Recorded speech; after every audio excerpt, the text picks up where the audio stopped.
kelas 3 sekarang. Dan yang kecil kelas 6. Itu mungkin awalnya. Jadi memang terbesit, subhanallah, saya tuh dijerumuskan dalam kebaikan. Amin. Alhamdulillah. Tersesat di jalan yang lurus. Iya. Tersesat di jalan yang lurus. Begini ya. Gitu. Satu tuh. Terus kalau kita ngobrol, kita jelasin nih, nak, kita harus begini, A, B, C. Iya, Di. Paham, nak? Paham, Di. Gitu kita begini, ditanya tuh sama si nenek masak. Nek, paham itu artinya apa? Wah, berarti nggak ngerti sama sekali. Paham kan, nak? Paham nih. Paham. Ya kan? Gitu kita begini. Kayaknya pencitraan itu ya. Kayaknya pencitraan Iya, ya. itu tadi. Paham ya, gitu. Sangat ya. Yang paling utama harapan kita anak-anak itu bisa tumbuh dewasa ya dan mandiri dan bisa menjadi diri. Karena dengan basically kita di asrama itu mereka emang harus mandiri.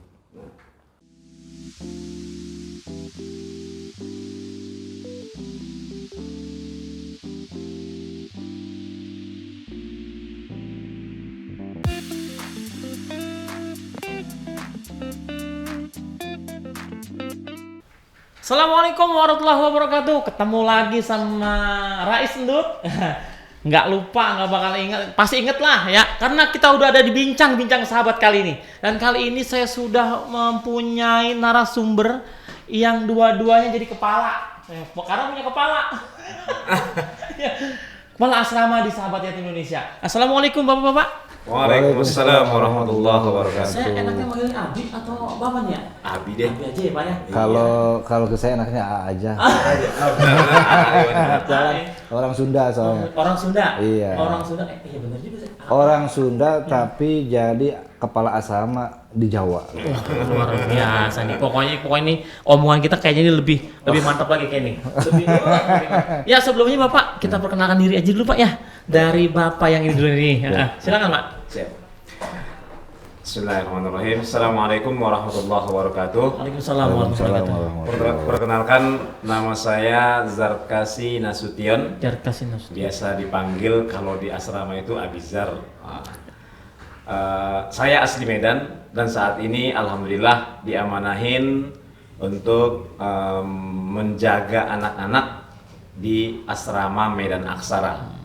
Dan saat ini alhamdulillah anak-anak kita di asrama itu untuk anak mukim kita berjumlah 10 orang ditambah anak sendiri 2 orang, berarti total anak saya sekarang 12 orang.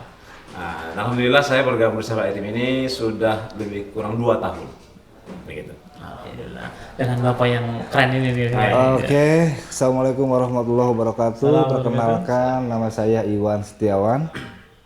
Asli saya dari Tasikmalaya. Dan alhamdulillah diberikan amanah menjaga anak-anak. Berawal dari 12 anak di Surabaya, Klampis, Jawa Timur. Alhamdulillah tahun kemarin sudah lulus 2 orang anak dan alhamdulillah sekarang udah kuliah. Dan yang kemarin sekarang lagi magang di Sahabat Yatim di tim unitnya di sini ya, di Bogor. Dan alhamdulillah saya sampai hari ini insya Allah sudah mau menginjak 5 tahun. Menginjak 5 tahun ada di Sahabat Yatim. Alhamdulillah. Luar biasa. Ya, ini saya lihat nih dua-duanya anaknya beda-beda nih. Apa namanya? Ini dari Sunda dan ini dari Medan. Dari Medan. Orang Sunda datang ke Jawa. Ngomong Pak bisa bahasa Jawa Pak? G. Iso kalau dia iso. Kalau orang Medan kan otomatis bisa bahasa Medan ya Pak? Iya, bisa. Luar biasa. Kira-kira kalau ngomong berdua gimana? Ribut kali ya? Kalau di Jawa itu dia ngobrol tuh lebih kayak orang mau berantem gitu. Bisa begitu Pak? Orang Medan berarti. Iya, jadi pada ngotot-ngotot. Waktu pertama saya ke sana sampai heran loh. Kok diajak ngobrol malah ngajak berantem. Tapi saya tuh shock seminggu. Oh.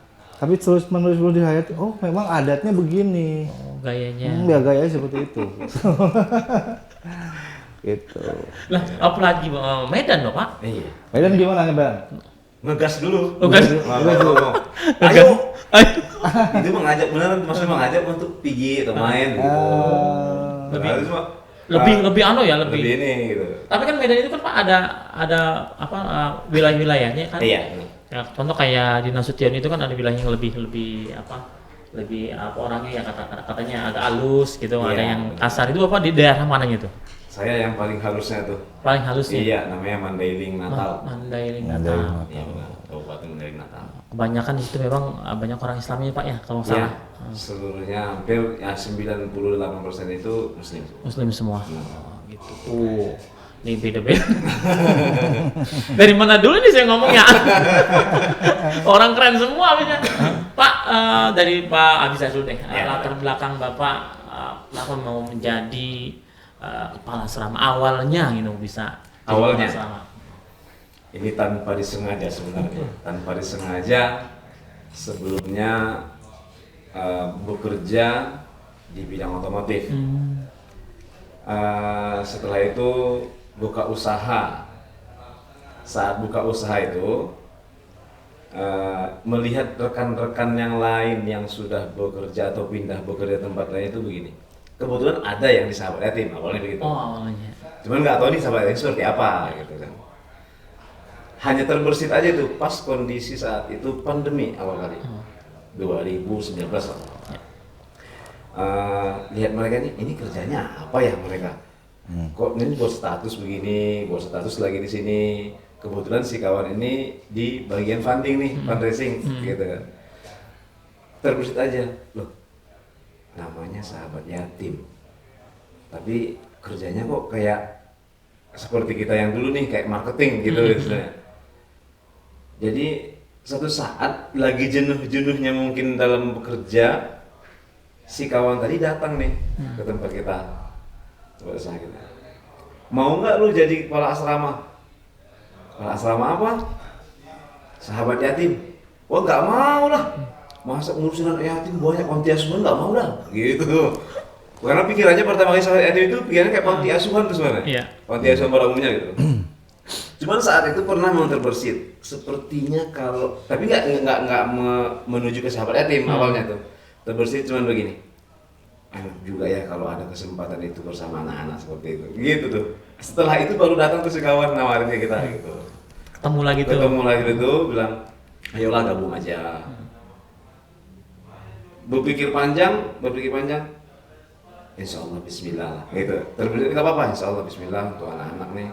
Kapan lagi nih bisa berbagi, bisa sama-sama anak-anak seperti itu, anak-anak yang luar biasa, yang memang sudah dijanjikan sama Allah. Ya kapan lagi begitu. Nah tertarik, langsung sampein ke si uminya tuh begitu. Barulah Langsung mendukung tuh. nggak mendukung sama Nggak sekali. mendukung sama sekali. nggak mau ngurus anak dua sendiri susah ngurus, gimana ngurus anak yang lain, nah begitu. Nah itu pertama kali dengar seperti itu ya, sambil dibujuk sambil berjalan, ayolah Bismillah, mau kapan lagi, maksudnya kalau usaha seperti ini ya ada juga masanya, kita juga nggak tahu kalau di sana sampai kapan, sampai berapa lama, kita Bismillah aja, baru nanti kita lihat hasilnya seperti apa gitu. Akhirnya kita putuskan untuk bergabung sama Yatim. Oh. Kayak gitu. Tahun berapa Pak itu Pak? Tahun 2020. Oh, tahun 2020 berarti belum lama Iya. ya Pak ya? Agustus pas nih, makanya Agustus kenapa udah ini bulan depan satu hari lagi dah. Buat Berarti senior Pak, ini senior ini. Iya, ini senior saya. Ampun. Berarti pengalamannya udah lebih mantap dari Iya, ini nih. benar. Iya, udah santai banget soalnya. Benar. Nah, kalau Bapak Gitu. gimana Pak nih? Oke, nangis dulu nggak usah? Boleh. Oh, nggak usah. Ya, jadi emang begini ya. Pada awalnya tuh kita tuh mencintai anak-anak. Pada prinsipnya begitu. Cuman karena saya waktu berbasic di dunia marketing ya, sedikit kronologi, saya kan dulunya salah satu manajer di sebuah perusahaan Luar biasa. yang memang pada waktu itu megang kita Jawa Barat. Nah, yang menjadi risiko pada waktu itu, kasihan uminya, jarang ditengok.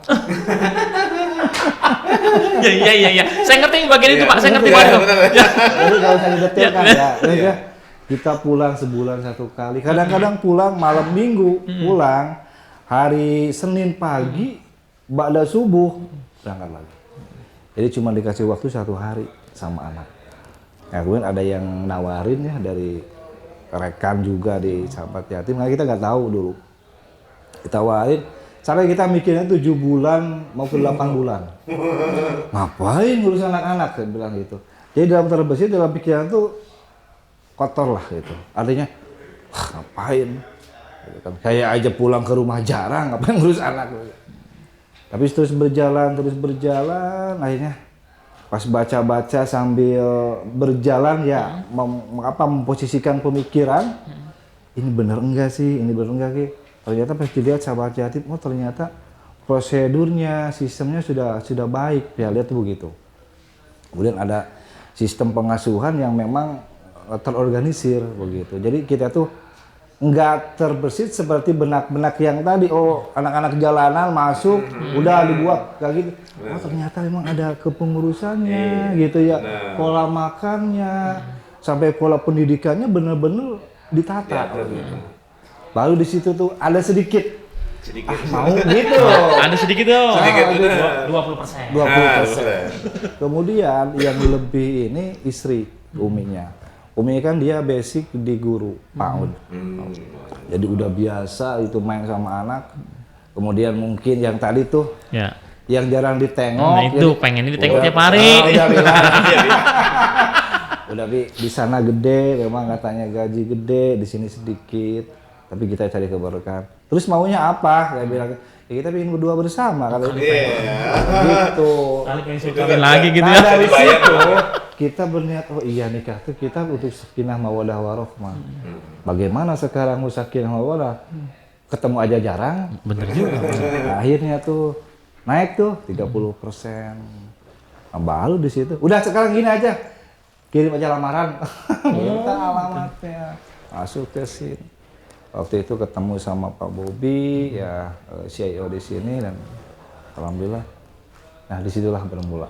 Jadi memang dari basic yang lebih berpengaruh itu sebenarnya Uminya. Awalnya itu. Awalnya itu Uminya. Karena keinginan Uminya itu. Karena keinginan Uminya. Saking jarang datang ya. Saking. Itu kayaknya 100% didukung langsung tuh ya. Udah langsung aja gitu ya. Jangan lama-lama gitu. Enggak malam. Jarang ketemu. Pak, jarang ketemu. Ya kita ketemu cuman ya si hello tuh via telepon. Ya yang namanya kerja kita kan di Bandung waktu itu, kita kerja di Bandung, istrinya Uminya di Tasik. Jauh. Kalau kangen-kangenan, udah Uminya ke sini. Kadang-kadang seperti itu. Sampai kayak Uminya naik bis, gitu kan apa kerjaan kita nggak bisa pulang. Uminya yang datang ke sana, nyetor. Oh. Anaknya berapa? Alhamdulillah anak baru 3. Oh, 3. Yang sekarang itu udah kuliah. Oh, Semester 6 alhamdulillah. Yang keduanya kelas 3 sekarang. Dan yang kecil kelas 6. Itu mungkin awalnya.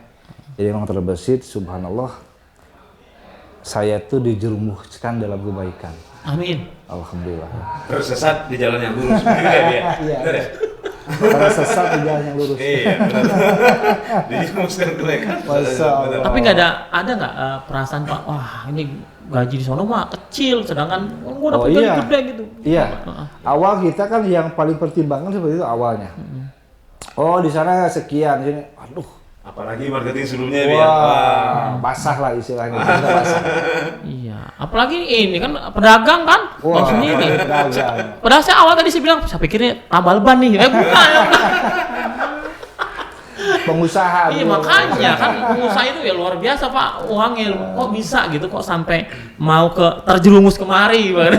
Udah terjerumus di kebaikan. Baik. Jadi yang pada waktu itu, masya Allah sebenarnya pas datang ada tempat yang di Surabaya, lah belum pernah ke Surabaya, belum bisa dan nggak bisa bahasa Jawa. Bismillah la haula, udah berangkat. Demi siapa? Demi istri.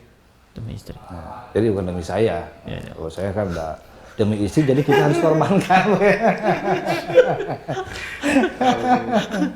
Nah, terus kalau bapak kan pasti kan karena memang wilayahnya sendiri kan, Iya, udah tahu kondisinya gitu. Tapi awal bapak ketemu ngurus anak-anak ini gimana Pak? awal-awalnya pasti kan punya cerita-cerita Iya. nih lucu atau gimana Kalau gitu. khusus di Medan Aksara, Hmm. alhamdulillah itu kan kebetulan anaknya anak laki-laki semua, ya kan. Cewek maksudnya. Tapi laki-laki. Laki-laki. Oh, Jadi laki-laki untungnya semua ya. laki-laki. Laki-laki semua. Jadi pas begitu masuk tuh, jadi mereka ini anak-anak ini sebelumnya pertama itu yang menjaga di situ itu Abi Sadun yang sekarang di Medan Sunggal. Setelah Abi Sadun ke Medan Sunggal, masuk tuh digantikan kalau tidak salah namanya Abi apa ya? Abi Iwan namanya. Abi Iwan namanya cuma 3 bulan. Oh 3 bulan. 3 bulan beralih nih. Ya. Saya beralih, langsung tuh. Udah selesai ya. Ada beberapa fase yang saya lihat untuk anak-anak ini yang sebelumnya mungkin karakternya udah sebelumnya sama orang Abi Sadun, Kondisi. masuk lagi kembali ke Abi Iwannya. Setelah itu kembali ke saya lagi nih. Waduh, dengan karakter yang berbeda-beda, latar belakang yang berbeda-beda, dan di sana walaupun dibilang orang Medan, tapi sukunya beda-beda nih. Iya. Ada suku Jawanya, ada suku Bataknya, ada Karonya, ada Mandelingnya, ada orang Melayunya. Nah begitu tuh. Oh, ada 5 berarti ya? Ya, ada 5 ya. Nah, dari mereka ini juga daerahnya beda-beda nih. Ada yang di bagian pesisir pantai, ada yang di daerah memang di daerah pelosok desa, ada memang daerah kota, ada asli Medan asli di sekitar kita gitu. Nah, kita jumpa pertama sekali itu mencoba untuk beradaptasi dulu nih, gimana sih di sahabat yatim begitu, atau gimana sih di pengasuhan anak di asrama gitu. Karena kalau dibilang asrama, gambaran saya sebelumnya itu asrama itu seperti kita waktu mondok, pesantren gitu ya. Dan ternyata di situ anak-anaknya kan bervariasi nih, ada yang kelas 3 SD, ada yang kelas 5 SD, kelas 6 SD, SMP kelas 1, SMP kelas 2, nah gitu. Jadi lihat mereka ini yang berbeda latar belakang, yang pengasuhannya mungkin sudah beberapa kali, 2 kali, selama saya yang 3 kali, jadi punya ini apa bahasanya ya, punya cara masing-masing nih, memang nggak saja sama untuk menghadapi anak ini semua. Walaupun mereka sudah setahun di situ gitu, ataupun ada yang masih baru 6 bulan begitu. Gimana cara mengatasi anak-anak ini? Pertama saya lihat dulu gimana sih keseharian anak dulu. Keseharian anak dan kebiasaan si anak bagaimana gitu kan. Nah, yang lucunya itu anak yang baru begitu. Anak yang baru ini kan gabung sama abang-abangannya yang lama, dan dia di daerah pelosok yang tadi pedesaan, yang mana ke tempat tinggalnya ini harus melewatin dulu, nyeberangi sungai, begitu kan. Dan dia tidak mengerti yang namanya bukan tidak mengerti sih, tidak fasih atau tidak terlalu paham dengan bahasa Indonesia. Nah, begitu. Gitu. Jadi yang biasanya di pinggir dia daerahnya ini satu tadi di daerah pantai, dia ini daerah muara. Muara dekat pantai juga kan, dekat laut juga. Jadi memang kesehariannya di laut, di air. Begitu. Dan si anak ini sudah 4 tahun tidak sekolah. Jadi memang cara dia keseharian itu memang dia di luar terus, yang memang keluarga ya tidak bisa mengontrol dia, baik dalam sekolahnya, baik dalam kegiatan sehari-hari. Nah, jumpa di kita tuh, kita panggil pokoknya. Namanya Rizky, Rizky Anggra. Bang Rizky, oi! Cara menjawab seperti itu tuh. Aduh, ini si anak ini gimana ya? Cara dia menyahut atau menjawab panggilan kita itu mungkin seperti kebiasaan dia waktu di pinggir sungai, cuma kawannya, oi! Nah, seperti itu kan. Oh, ini begini ya gitu. Satu tuh. Terus kalau kita ngobrol, kita jelasin nih, nah kita harus begini A B C. Iya Bi, paham nak? Paham Bi. Gitu kita begini, ditanya tuh sama si nenek masak. Nek, paham itu artinya apa? Wah, anak ini berarti nggak ngerti sama sekali nih. Paham kan nak? Paham nih. Wah, ya kan? Gitu kita begini. Kayaknya pencitraan itu ya. Kayak pencitraan. Iya, itu tadi paham nih. Nah, gitu kan. Kita kan senang nih ya. Kita nih, jadi gitu kita begini ngomong sama si nenek. Nek, paham itu artinya apa? paham itu ngerti, oh iya gitu loh. Jadi itu bahasa-bahasa masih yang biasa pada umumnya dipakai itu dia nggak mengerti. Karena memang bahasanya seperti bahasa orang pesisir atau seperti bahasa orang Melayu pesisir begitu. Oke, saya potong dulu ya. Mungkin ada kebiasaan yang lain kalau di orang Jawa. Gimana? Orang Sunda kan biasa kalau makan tuh pakai kuah ya. Pakai kuah. Kalau di sana bukan, pakai dodoeto. Dodoeto. Dodoeto. Dodoeto itu ya pakai kuah. Oh. Saya sampai bingung. Apa dodoeto, Nak? Dodoeto. Kan nggak ngerti itu pertama. Saya bingung. Pas kebetulan ibu mas saya orang Jawa, saya tanya, Bu, dodo itu apa? Dodo itu minta kuahnya toh. Oh, astagfirullah. 3 hari tuh mendalami ilmu dodo itu. Kalau ini nggak paham anaknya ini nggak paham ini deh masa besok ngajakin ngomong Jawa bingung kan? Gitu ya. Gitu. Jadi kita memulai yang seperti itulah awalnya kita dalam anaknya begini. Kita coba dulu berkomunikasi semampu dia. Kita tanya keseharian di sana seperti apa begitu. Nah kesulitannya sih seperti itu sebenarnya. Kebiasaan anak di luar yang biasanya memang sebelumnya cuma sama neneknya doang, sekarang dia tinggal bersama kawan-kawan. Setiap hari mereka berantem, nah gitu kan, tonjok-tonjokan nih, gitu kan. Nangis ya dengan. Ditanya kenapa? Ya abang dia begini. Nah, kita marah nih. Kenapa abang mukul si adik? Enggak begini bukan A B C D segala macam. Kita masih emosi nih bawaannya nih, masih emosi. Udah ketawa berdua, berkawan lagi. Oh berarti si anak begini ya dokternya gitu. Jadi ada beberapa fase yang harus kita lewatin si anak dari kebiasaannya. Jadi apa kira-kira yang bisa membuat dia mungkin menerima apa yang kita omongin begitu sih. Kira-kira begitulah rata-rata anaknya begitu. Tapi kalau yang ini saya yakin pas sampai langsung disuruh nembang ya Pak. Iya. Kenapa? Nembang. Iya. Nembang, emang nggak tahu nembang Bi? Nembang ya. Nembang. Iya. Nyanyi Bi. Nyanyi? Ya, nyanyi Sunda Bi. Bisa? Bisa. Bi bener bisa? Cuma saya bukan penyanyi. Tapi setidaknya kan suaranya soalnya kayaknya bagus nih. Kayak suara itu rahap ya. Itu harap ya. Tapi bisa Bi, nembang kan? Bisa. Yakin saya pasti. Saya dulu gitaris, kemudian berubah jadi vokalis. Gitu ya. Karena terlalu banyak yang pegang, udahlah bubar aja. Ya kalau emang bisa nembang, pengen dengar nggak Bi? Kira-kira kalau dia mau nembang Pengen juga, Bi. ya. Boleh, Bi. Soalnya setahu saya katanya bisa nembang, saya bisa nyanyi katanya gitu. Lagu Sunda kalau saya. Lagu apa ya? Aku udah lupa. Kebanyakan di Jawa.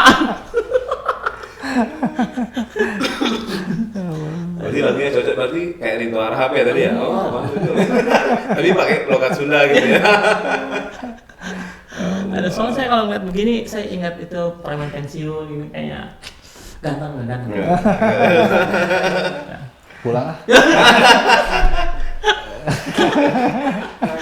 Namun kalau Abi gimana kesulitannya? Pertama datang ke sana dengan Abi bisanya dengan bahasa Sundanya dan kebetulan anak-anak bisanya dengan bahasa Jawanya itu gimana? Jadi waktu pertama ke sana awalnya alhamdulillah anaknya itu bukan anak orang Jawa. Oh, kok bisa? Anaknya anak dari Bogor sama Tangerang. Jadi udah bisa bahasa Indonesia. Cuman pas waktu ke sana biasa kita nggak pegang anak, ini anak udah gede-gede. Yang SMP dan SMK. Kejadiannya apa? Kita kan biasa pendisiplinan dan belum biasa juga pendisiplinan sama anak. Karena kita jarang di rumah. Tahu-tahu jam 2 malam anak hilang. Gitu ya kan dicek, kan biasa kita suka cek tuh kamar. Loh ini sih, pas kita tuh memang generasi kembar gitu Pak. Iya. Yang generasi pertama itu kembar. Namanya si A sama si B ya. Alhamdulillah sekarang udah kuliah, udah semester 5. Itu jam 2 malam hilang. Tanya tuh kan satu kamar ada 4 orang. Tanya tuh sama adik-adiknya. Itu kemana? Gak tahu Bi. Waduh. Jawabannya selalu nggak tahu. Udah kita tunggu sampai subuh. Pas subuh, pas dilihat subuh udah ada. Nah kan, udah. Tempat tuh kayak nggak biasa emosi nih. Tapi kita redam dulu, akhirnya kita habis sholat, kita ngobrol, kamu dari mana? Enggak kok Bi, saya ada di atas. Astagfirullahaladzim, udah tuh lihat nggak ada. Itu pengalaman pertama. Akhirnya apa? Muhasabah. Oh ternyata anak tuh begini. Pas kita 2 hari 3 hari baru datang ngobrol, ajak ngobrol, duduk bareng. Ayo kamu berdua sini. Akhirnya apa? Lihat Persibaya. Oh. Jadi ada temannya. Ada jam 9 kan kita sudah tutup tuh masuk kamar kan kita udah beres-beres. Kita anggap jam-jam rawan tuh jam 12 sampai jam 2 malam. Iya, benar. Tapi pas bener jam 2 malam hilang ya. Ternyata dari jam 10 dia keluar. Pas kebetulan memang kita kan rumahnya bertingkat ya asrama di sana. Jadi kalau untuk anak remaja itu loncat tuh gampang gitu. Karena pas ada pohon mangga. Singkat cerita, Masya Allah begini ya. Nah, pas kita ngobrol, ternyata susah-susah mudah juga gitu ya masuk anaknya. Yang basicnya Masya Allah. Luar biasa ya. Yang memang mereka itu tadi kan ya pengasuhan yang nggak ada sama orang tua, yang masuk ke asrama mereka harus posisi disiplin, artinya sholatnya harus tepat waktu, harus ngaji, harus belajar begitu. Harus cuci piring sendiri. Jadi memang muhasabahnya dari mulai kedisiplinan itu. Dari mulai kamu bangun tidur harus rapiin itu tempat tidur. Harus mandi sendiri, cuci sendiri, kering dan sebagainya. Nah dari situ berawal terus sampai terjadilah. Nah generasi itu anggap selesai. Dan alhamdulillah ada 3 segmen ya. Satu yang memang anak itu paham ketika kita ngobrol dan dia pun sami'na wa ata'na bahasa Qur'annya begitu. Dia dengar dia laksanakan. Ada yang generasi kedua, dia dengar tapi nggak mau ngerjain. Pusing juga tuh. Yang gitu puyeng tadi. Iya Bi, ngerti. Nah, pas pulang ini kenapa masih pada berantakan? Terus Abi yang bicarain tuh apa? Ini nih A B C. Oh gitu ya. Gitu. Yang tadi kan Pak ya, di sini juga ada banyak ya. Biasanya anak sih seperti itu. Beda-beda memang ininya karakter, tapi permasalahannya hampir sama sih. Hampir sama itu anak-anak. Pas generasi sekarang, nah itu kan kita kebetulan banyak orang Jawa asli Surabaya. Yang tadi ceritain ya, laki-laki ceritain, yang memang kita nemunya itu dari warung kopi Pak. Masya Allah ya, dengan perantaraan ibunya sudah tidak ada, tinggal sama bapaknya cari uang, nafkah. Si anak itu disimpan di warung kopi. Masya Allah. Kita survei ke sana, bener ini, pas cek bener.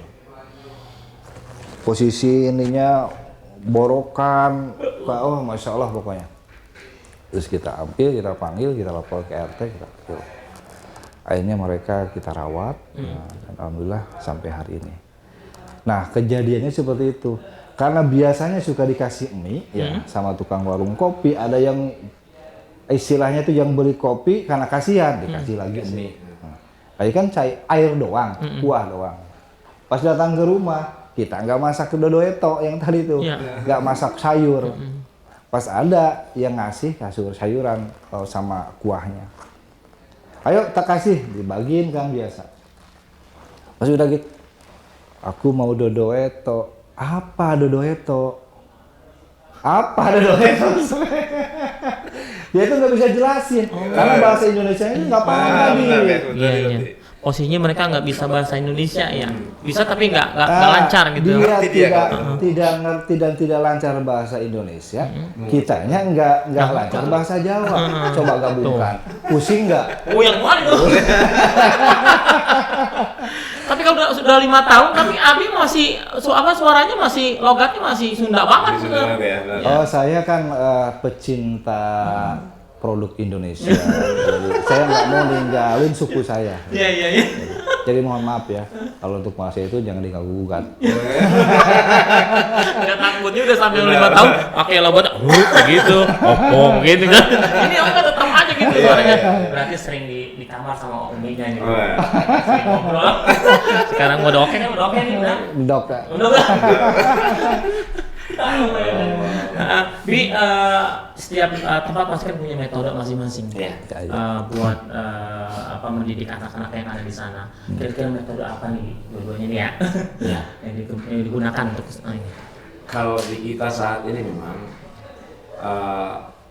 tetap kita merujuk kepada peraturan yang dibuat sahabat yatim untuk metode pengasuhan anak, yaitu yang pertama kita terapkan ke anak itu tentang akhlak, setelah akhlak dan disiplinnya. Nah, itu yang pertama. Nah, untuk menerapkan metode ini kan memang tidak segampang yang kita harapkan gitu.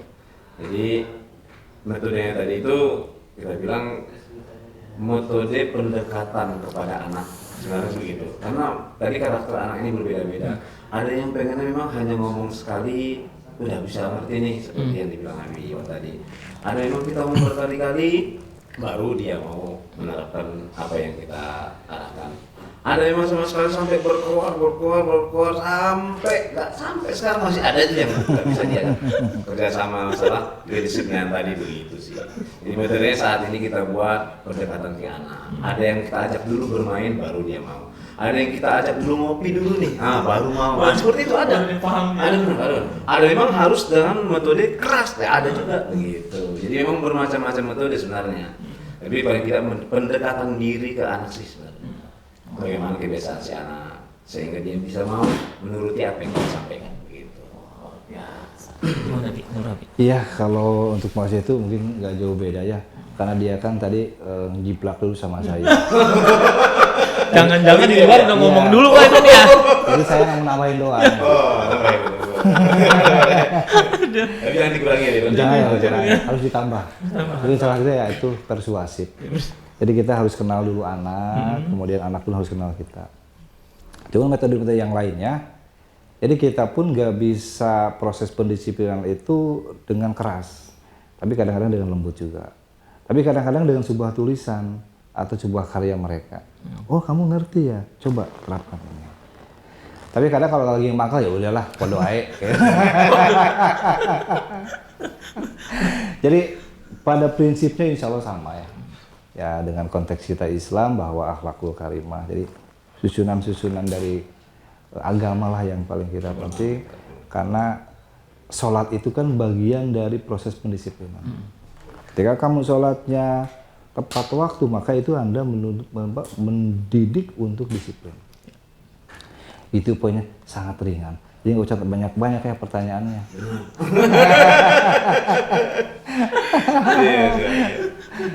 Tapi kan pernah ngerasain nggak Bi, maksudnya gini, selama Abi jadi kepala asrama, kan masih punya anak yang kan beda nih ya kan, dengan ngurus anak yang ada di rumah gitu maksudnya. Ada nggak perbedaan rasanya gitu pas sekarang ini? Wah beda banget, beda banget. Tapi anak kita jadi terbawa disiplin. Nah, itu sisi baiknya. Sisi baiknya itu ya. Kan biasa kalau kita anak sendiri nggak ada aturan kamu harus cuci piring habis makan, nggak ada. Kalau punya pembantu. Kalau enggak uminya yang capek. Kalau sekarang di asrama kamu harus belajar untuk makan, kemudian cuci piring sendiri. Oh gitu.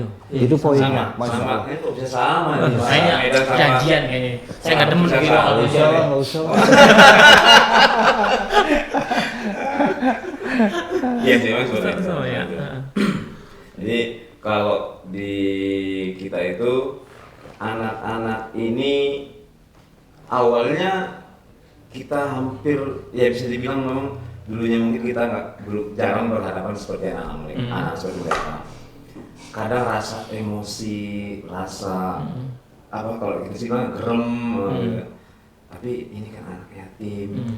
Mereka mungkin dan mereka masih anak-anak begitu ya, anak-anak seperti ini rupanya. Memang melatih kesabaran, bukan hanya mendidik anak, kita malah yang belajar dari para anak gitu. Sebenarnya gitu. Kita yang belajar dari anak-anak ini. Nah, bukan ilmu kita yang kita terapkan sebenarnya.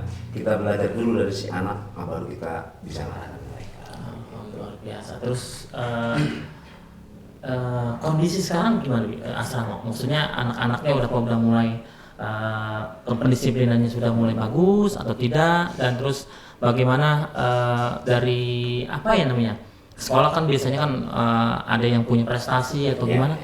Ada. Alhamdulillah kalau di Medan Aksara ada 3 anak yang SMP dan sekarang alhamdulillah sudah naik kelas 3 SMP. Dan mereka bertiga, sebenarnya mereka berempat di satu sekolah, satu kelas juga. Tapi yang berprestasi, tapi sebenarnya berprestasi semua anak-anak kita. Nah, tadi mungkin ada yang prestasinya kalau di ranking, maksudnya ranking 1, ada yang ranking 3, ada yang ranking 4, begitu kan. Nah, ada yang 1 dia tetap masih di 10 besar, alhamdulillah, kalau dalam prestasi belajar. Kemudian kalau kondisi di asrama, anak kita ini alhamdulillah sudah mulai disiplin. Alhamdulillah. Ya, kenapa kita bilang sudah disiplin? Kita tinggalin, kita sengaja nih, kita cuma titip sama siapa, Bang, tolong dijaga adik-adiknya, nanti tolong atur semua masalah makan anak adik-adiknya, udah bisa nih, kita tinggalin, ternyata kita pulang, beneran, semua bersih, rapi, sholatnya tepat waktu, gitu. Kita nggak bangunin mereka, sudah bisa bangun sendiri, gitu.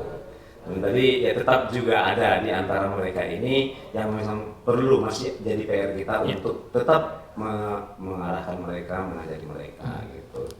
Alhamdulillah. Abi Iwan gimana Mbak Iwan? Alhamdulillah. Alhamdulillah ya, di asrama Kelampis juga yang tadi memang basicnya dari sekolah luar ya. Tapi sekarang udah masuk ke SD ya, STSQ. Dan anak-anak Kelampis alhamdulillah jadi teladan. Alhamdulillah. Itu mungkin proses hasil dari pendisiplinan. Rasanya gimana nih? Wah, pokoknya rasa bangga tadi, non PR-nya kan masih ada. itu ketika dia mau masuk sekolah, dia nggak bisa baca, tulis dan hitung. Kemudian kita dari hasil manajemen sahabat yatim, ya kita undang guru rucer atau rumah cerdas istilahnya. Diundang tuh guru privatnya ke rumah. Saya targetan, Ibu, Mbak, ini anak harus selesai 3 bulan bisa baca tulis hitung. Alhamdulillah, pas 3 bulan masuk sekolah bisa hitung. Alhamdulillah. Makanya ketika naik semakin berprestasi. Alhamdulillah. Yes, pokoknya. Yes. Setelah ini udah 2 tahunan nih Pak, Ibu ya. Abizar, Iwan juga udah 5 tahun lebih nih berjalan.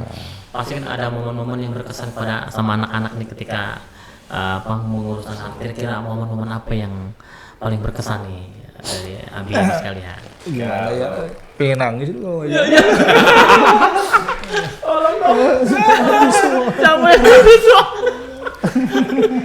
Kalau di Medan Aksara, banyak sebenarnya momen bersemua. Jadi bersama anak-anak yang hebat ini, sebenarnya semua berkesan nih. Dan kesannya sangat luar biasa semua, begitu kan. Nah, yang paling berkesan salah satunya itu begini. Dari latar belakang anak yang berbeda ini, dan mereka ini kan memang tergolong semua anak yatim dan duafa. Dan mereka dari pelosok daerah yang memang keluarganya kurang mampu untuk mendukung si anak seperti itu belajar atau di sekolah.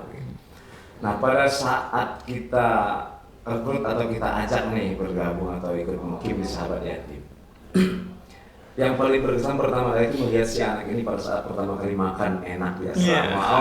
Itu nanti pertama kali ada juga begitu masuk kasih makan. Berapa kali sekali makan? Pertama kali 3 bungkus sekali makan satu anak. Sehari berapa kali? 3 kali makan. Bilang Pak. Mending dari kalau di saya anak yang baru masuk 5 kali makan. Wah. Pagi-pagi makan. Benar, itu benar. Tapi satu Itu bungkus, mas. benar. Gitu. Satu bungkus. Cuman 2 jam kemudian udah makan lagi. Masya Allah. Benar, Pak. Itu loh. Benar tuh. Duhur, bareng sama yang lainnya yang udah gede-gede. Makan lagi. Ya nggak apa-apa makan. Iya, itu paling pertama sekali lihat mereka seperti itu. Mungkin sebelumnya belum pernah Nah, makan itu. seperti itu. Gitu nyampe di asrama, pas pula ada donatur. Pas banyak makanan. Makanan seperti ayam bakar, ya kan.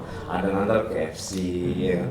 Gitu masuk tuh, wah rasanya mereka tuh makannya sampai gini loh. Saya perhatiin. Ini yang dari di pinggiran sungai tadi nih, gini, makan ini sampai begini, makannya begini, bukan lagi Begini ya? begini. Penuh nih, pelan. Oh ya gitu.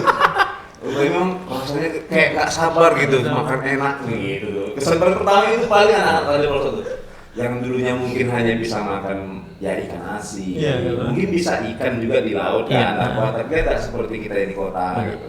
Gitu maksud itu paling pertama berkesan. Mungkin dari agak gitu artinya itu paling pertama kan. Nanti berjalan sebulan, 2 bulan baru mulai udah milih makannya ada gitu. Yang dulunya masuk seperti angka 1, sekarang udah seperti angka 0. Bener. Jadi memang bobot badannya sudah tidak langsing lagi, tapi seperti langseng. Aduh, saya nggak enak nih. Saya nggak enak nih. Bukan gitu ya, bukan gitu ya. Pak. Iya, bener. Sekarang tuh gini, kamu ya diet ya, nangis. Diet itu artinya kurangi makan. Kamu tetap 3 kali cuman biasa 1 piring, sekarang 1 ini ya, nangis. Itu berkesan tuh, nggak mau. Atau Ya, gini, nanti pas Idul Adha saya bilang ya, tak potong ya, gitu. Nangis lagi tuh. Tapi memang iya serba salah. Sementara kan dari yayasan juga menganjurkan begini. Coba dong dijaga ini apa maksudnya kesehatan Makannya, kebugaran. dari berat badannya, ya kan gitu kan, cuma kesehatan giginya gitu. Cuma pada saat tadi berhubungan dengan berat badan tadi, itu sangat kesulitan kita sebenarnya. Contoh tadi, ini si Abi Iwan pokoknya badannya begini nih. Ya. Pas makan enak tadi, kawannya lain lahap nih. Dia harusnya dikurangi tuh porsinya kan gitu. Nah, Dia masih boleh nambah nih. Coba, dia masih boleh nambah. Dibilang nggak boleh nambah. banyak makanan. Banyak makanan, memang banyak makanan kan? Nah gitu tuh, ya udah nggak makanan. Terakhir nggak jadi nih proses untuk mengurangi berat badan tadi ya. Begitu tuh sudah. Terus ada lagi, kemarin kan baru 2 tahun kemarin tuh dapat anak usia 4 tahun, yang memang dia dari basically orang tuanya nggak ada, diasuh sama neneknya. Karena neneknya itu kan yang diterapkan itu bukan komunikasi, tapi kalau makan ya dikasih makan, kalau minum dikasih minum. Nah, ketika komunikasi, kamu sudah makan belum? Apa jawabnya, Pak? Apa tuh? Kamu sudah makan belum? Belum. Jadi mengulangi bahasa yang kita sampaikan. Iya. Oh, jadi mengulangi omongan kita lagi gitu. Kamu lapar nggak? Kamu lapar nggak? Oh, astaga. Pas pertama, ini anak kenapa? Ngomong bisa, gitu ya. Kamu sih kenapa? Kamu sih kenapa? Oh, anak ini nggak bisa komunikasi. Tapi kalau dikasih makan, mau makan. Nah, ini namanya baru di situ. Nah, itu tekniknya. Jadi nggak bisa secara mindset kita, oh teorinya begini. Ternyata pakainya nggak bisa. Wah, ternyata anak itu nggak bisa komunikasi yang tadi. Kamu lapar enggak? Enggak. Orang lain makan, aku pengen makan. Oh, berarti dia nggak paham gitu. Ya, belum bisa. Nah, gitu itu salah satu contohnya. Yang satunya lagi, pelupa. Pelupa, minta ampun. Kamu nabung ya, dia nabung. Disimpan tuh di tasnya. Terus air minum, awas ya, air minum jangan hilang. Pas pulang kan dijemput tuh. Pas dibuka, kamu kenapa nggak nabung? Lupa. Air minumnya mana? Hilang.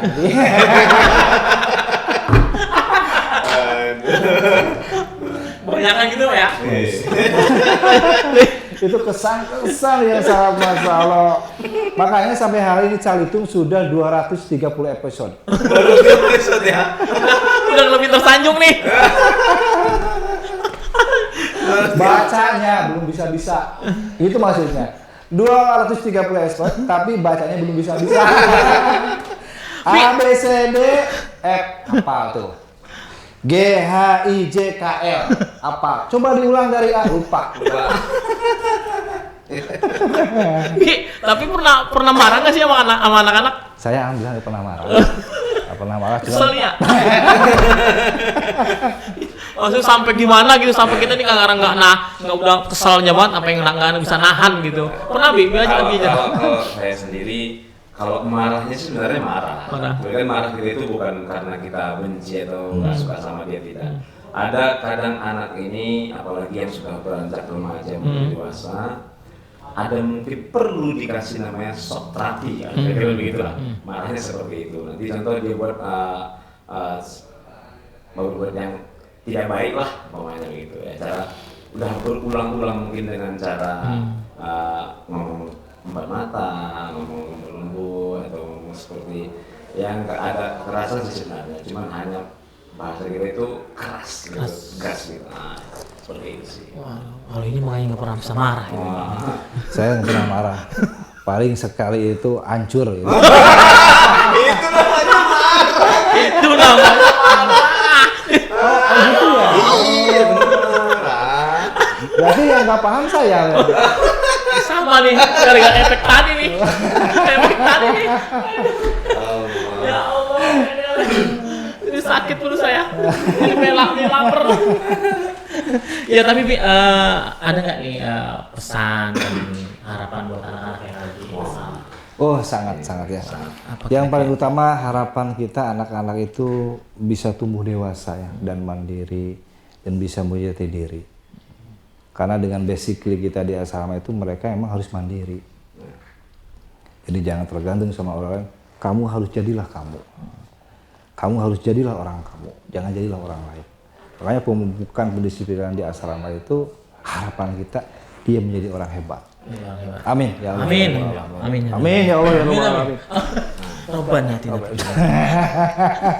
Kalau Bi gimana Bi? Kalau saya Kayaknya sama deh, kalau bisa. mirip sih. Mirip dikit. Tapi ada tambahannya. Pesan sama anak-anak yang di sahabat yatim khususnya ya, bukan hanya di Medan saja. Itu terus untuk anak-anak mukim yang ada di sahabat yatim seluruh Indonesia. Ya. Abi pesan, jangan pernah berhenti bermimpi untuk meraih kesuksesannya. Harus tetap percaya diri. Insya Allah sahabat yatim bisa memenuhi cita-cita itu. Amin. Roban.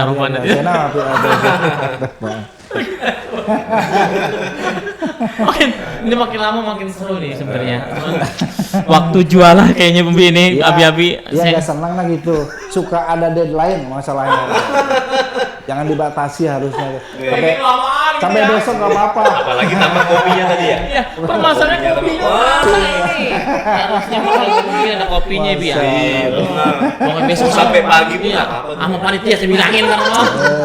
Panitia atau gimana ya? Oke, terima kasih banyak Abijar, Abi Iwan, terima kasih banyak sudah datang ke Bincang Sahabat. Bincang Sahabat. Mantap. Ya, mudah-mudahan kita bisa ketemu lagi nih. Siap. Ya, saya bisa main ke tempat Abi. Mudah-mudahan kangen enggak. Kalau bisa main ke Medan boleh deh. Iya. Ya, terima kasih sahabat. Kita sudahan dulu karena waktunya memang udah yuk. Tapi seru-seru banget ini. Jangan lupa. Ya, terima kasih. Assalamualaikum warahmatullahi wabarakatuh. Waalaikumsalam warahmatullahi wabarakatuh. Sahabat yatim.